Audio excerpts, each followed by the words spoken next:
Okay, so this is my video on Taylor and Maclaurin series.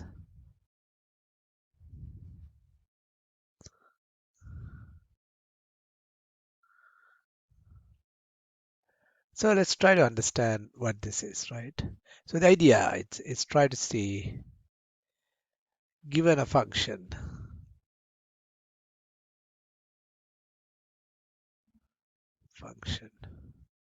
can we write that as a power series?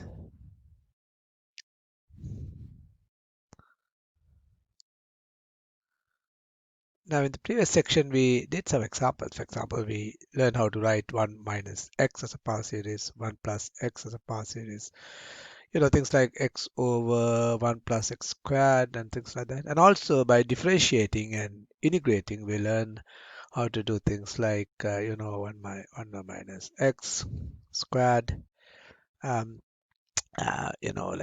natural log of 1 plus x, etc., right? Okay. But all of these were actually, we actually use 1 over 1 minus x as a base function, right? And we kind of manipulated that, right? To get all this, and from that we got series. But there are still a few others, like for example sine x, cosine x, and e to the x, and things like that, that we do not know the power series. So we're trying to answer the general question, right? If you are given a function, right, is there a way that we can actually write it as a power series? Okay. So in order to answer that, first of all, let's do something like this. Okay, let's take a polynomial, a simple polynomial. Say f of x is equal to uh, a sub 0 plus a1x plus a2x squared plus a3x to the 3. Okay. So now if you take this, first of all, let's plug in 0 right away. And then if you plug in 0, this becomes 0, this becomes 0, this becomes 0, and we get f of 0 as a sub 0. All right. So and now, so really what it says is that this first coefficient is nothing but f of 0. So a sub a0 is actually f of 0. Writing the same, but I'm just trying to share that that's the first coefficient. Now let's take the first derivative, which I'm going to denote by f1x, right? If you take the first derivative of this, then a sub 0 will go off. You will get a1 plus 2a2x plus 3a3 x squared. So if you take the first derivative and plug in 0 again, so then you plug in 0, this becomes 0, this becomes 0, you get actually a1. So actually a1 again, also a sub 1 is nothing but the first derivative evaluated at 0. But I'm just going to divide it by 1, okay, just for the in order to get a pattern, and you will see why later on, okay? By dividing by 1, you won't change anything, okay? So now let's take the second derivative.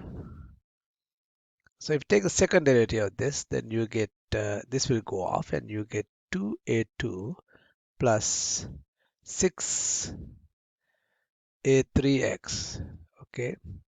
And then if you plug in 0, what will happen is this will become 0 and you get 2a2. Then you solve for a sub 2, you get f2 of 0 divided by 2. Now, I'm going to actually, I don't know whether you remember from, well, you do remember, like, you know what 1 factorial is, right? 1 factorial is 1. 2 factorial is 2 times 1, which is 2. 3 factorial, on the other hand, is 6, right? So what I'm going to do is I'm going to go back here and write this as uh, f1 0 over 1 factorial, and what I'm trying to do is to try to get a pattern, and I'm going to write the f of 0 as 0 factorial, which is also 1. So 0 factorial is also 1, and I'm going to write this as f2 of 0 over 2 factorial. So now I'm going to differentiate again. Okay, so this is so f2. So now I'm going to find the third derivative of x. So if I take the third derivative of x, then what's going to happen, we know, is this is the second derivative, right? So 2a2 will go off, right? And you will get 6a3.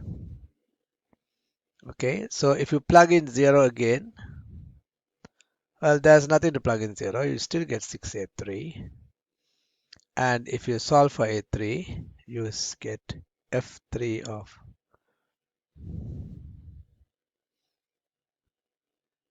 0 divided by 6. But we know that 6 is equal to 3 factorial. So I can write it as third derivative evaluated at 0 divided by 3 factorial. So now if you look at this, right, what did we just do? We found a sub 0, the constant coefficient, as f0 over 0 factorial. Well, you can think of it as the 0th derivative. And a sub 1 as the first derivative over 1 factorial. A sub 2 as the second derivative over 2 factorial. So a sub 3 as the third derivative over 3 factorial. So in other words, we can write f of x as, instead of a sub 0, I can write it as f of 0 derivative evaluated at 0 over 0 factorial. That's a sub 0 plus, instead of a sub 1, I can write f1 0 over 0 1 factorial x, right? And then a2 x2 f2 0 over 2 factorial x squared plus f3 0 over 3 factorial x cubed. So I want you to look at this. It's a pretty neat thing, right? So if you are given a polynomial of degree 3, any polynomial, this can be any polynomial of degree 3, you can write it actually using its derivatives. You can write the constant as the 0th derivative over 0 factorial, the coefficient of x as the first derivative over the first factorial, coefficient of sec 2 x squared as the second derivative over 2 factorial, coefficient of x cubed as the third derivative over 3 factorial, which is kind of neat, right? But this, so we actually have a kind of a power series. Well, it's not really a power series, but a polynomial, right, for any function. So any functions, if you know the derivative, right, not any function, any polynomial can be written if you know the derivatives using the derivatives. And the question is, can you do it for any function, for other functions?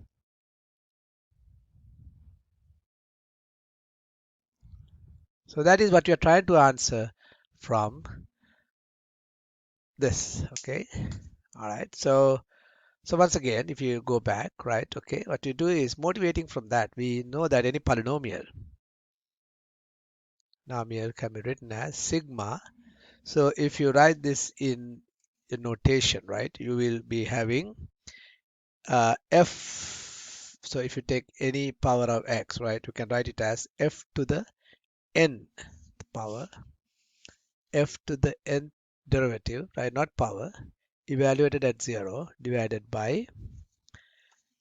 So when you have a second derivative, you divide by 2 factorial. When you have third derivative, you divide by 3 factorial. When you have first derivative, you divide by first derivative, and so on, right? So if you have the nth derivative evaluated at 0, you divide it by n, and that will be the coefficient of, just like the way that f second derivative evaluated at 0 over 2 factorial is the coefficient of x squared, and the third derivative evaluated at 0 over 3 factorial is the coefficient of x cubed. Nth derivative evaluated as 0 over n factorial will be the coefficient of x to the n, and n actually starts from 0 to to whatever, right? The power. So if the power is 4, then it's 0 to 4. So polynomial of degree 4, then it's a power, and then you go from n equal from 0 to 4, right? So polynomial of degree m will be f n 0 x n over n factorial, n going from 0 to m. But now let's f be any function. Okay, we'll start with functions, right? Suppose f be a function which is, just say f be a function which is differentiable.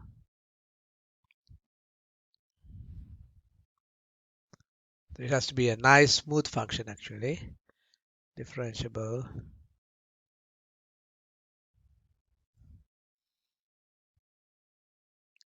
infinitely many times about a, the point A. Then we say that the Taylor series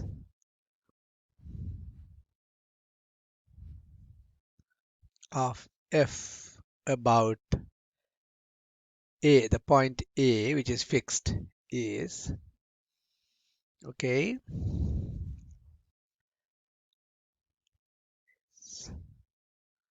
the series sigma and going from 0 to infinity, okay, f to the power n, not the power, derivative, nth derivative, evaluated at a, x minus a to the power n over n factorial. So once again, I want you to see the similarity between them. The nth derivative evaluated. Now here we have taken a to be 0, but if you just take any a, this is the same thing as that. When a is equal to 0, this actually becomes the same expression, right? Over n. So this is the Taylor series of f about a. And when a is 0, we call it the Maclaurin series. It's because the two people, Taylor and Maclaurin, kind of found this at the same time. So we attribute the idea to both of these mathematicians, right? Okay. But the main thing to remember is that the Taylor series is this. Okay. And now in the next video, well, let's try to do one example before we could leave. Okay. So example 1. Find the Taylor series of f of x equals e to the x about a equals 0. All right. So the Taylor series, we call it the Taylor series, right, is equal to, if you expand this, you, like before, you get f 0 derivative, okay, evaluated at a, x minus a to the 0th power over 0 factorial plus f1 a x minus a to the first power divided by 1 factorial plus f second derivative a evaluated at a, x minus a to the second power plus so on and so on, right? Okay, plus finally fn of a over n factorial x minus a of n, right? And so on. It's a series, right? Not finally. Okay, so now let's try to simplify this a bit. So we know that a is equal to 0. Okay, so we can write the Taylor series. Now in this case, it's also the Maclaurin series, right? Okay, as okay, f0 derivative evaluated uh, at 0, a is 0, so that's just x to the 0 plus first derivative evaluated at 0, x to the 1 plus second derivative evaluated at 0 over 2 factorial x to the square x squared, and then so on, the nth derivative evaluated at 0 over n factorial x to the n, and so on. Okay, I just plugged in a equals 0, I didn't do anything else. Now what we need to find is we need to find these coefficients, and if you know these coefficients, then we know the series. Okay, so first of all, let's find f0, the zero derivative of x. Well, the function itself is e to the x, so the zero derivative is e to the x, nothing else. And that's a zero derivative of x, right? So now then, if you plug in the 0, all you need to do to find this is to plug in 0. And then you get e to the 0, which we know is equal to 1. So we know that this will be equal to 1. All right, so now let's find how do you find this one? You find the first derivative. So you find the first derivative of x e to the x, that is still e to the x. And then if you plug in 0 to that, you get e to the 0, which is equal to 1 again. Remember, you always plug in 0. Okay, so that's also 1. And then if you can see there's a pattern emerging here. Even if you take the second derivative here, in this case, because the function is so easy, it is still e to the x, because e to the x second derivative is e to the x. And if you still plug in 0, you get 1. So really what happens is all of these things actually becomes 1. So the Taylor series actually becomes, this is 1 times x to the 0. X to the 0 itself is 1, right? So 1 times x to the 0 is 1. So just get 1 here. Plus 1 times x plus 1 times x squared over 2 square root. And then plus again, every coefficient becomes 1, right? Okay. All right. So 1 times x to the 3 over 3 factorial. And you get likewise, even if you take the nth derivative, right, of e to the x, right? So if you get the nth derivative of e to the x, right, we know that it is still e to the x. So the nth derivative evaluated as 0, it's again is e to the 0 equals 1. This is specifically the very easy example. Not every example is like that. So you get 1 over n factorial x to the n plus. And if you write this in the series notation, right, and the Taylor series, right, becomes sigma, you can see a pattern, right? 1 over 2 factorial x squared, 1 over 3 factorial x cubed, 1 over n factorial, and so the nth term is like 1 over n factorial times x to the n, and n goes from 0 to infinity. So that is the Taylor series of e to the x. All right, so basically the whole idea what we are trying to do is that we first show that any polynomial can be written in this form. But we are not sure whether that can be extended to any function, because not all functions are polynomial. So what we did was, if you take a function, we are going to define a Taylor series for that function using the same idea that we had before. Now remind me, we are not telling at anywhere still, right, at this point, that the function is equal to this Taylor series. We will discover later on that in certain cases, this series that we call the Taylor series of the function is actually the function. In other words, this Taylor series converges to a limit, right? And that is the value of the function as x. But right now we are not saying that. We will do that later. Right now what we are doing is we are attaching like a Taylor series to that function, we are not saying that that is equal to the function. That's why instead of putting f here, I call ts, ts, ts all the place, right? And I showed that the Taylor series is equal to this. That's it for this video, and we will continue this later on. Okay.